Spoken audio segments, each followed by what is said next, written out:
The room was filled with chaos and blood. Huayong's pale hand was cut open by the antler, red drops falling one after another onto the cold floor. Yet instead of panicking, he raised his hand and licked the wound, almost as if the taste of his own blood steadied him.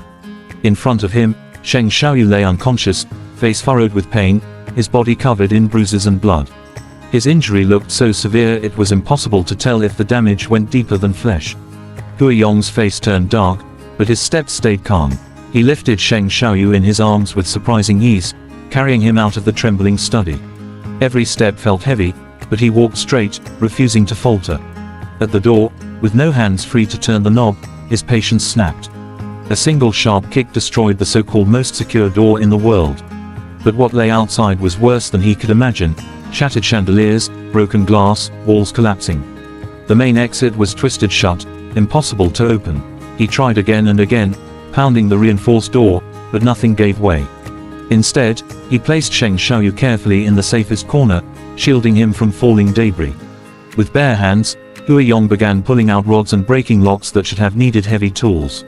It was brutal, desperate, but he succeeded. A final push, and the iron door collapsed to the ground.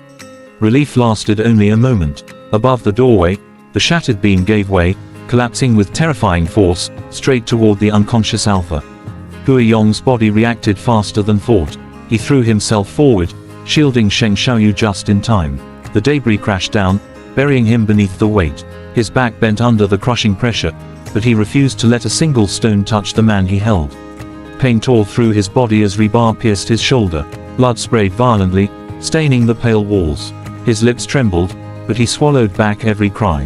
His only focus was protecting Shayou. With one hand, he snapped the iron bar as if it were nothing, crushing it into dust. But each movement drained his strength, blood loss making his body shake. Still, Huayong kept fighting. He pushed the rubble aside, shielding the Alpha's head with his bleeding hand, refusing to let anything harm him. His body became the wall, the shelter, the fragile safe space that stood between life and death.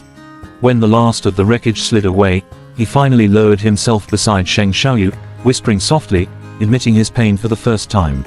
He pressed a trembling kiss against those pale lips, clinging to the comfort he craved but never dared ask for before. He had always been forced to hide his weakness, but now, with Shayou, he no longer had to pretend.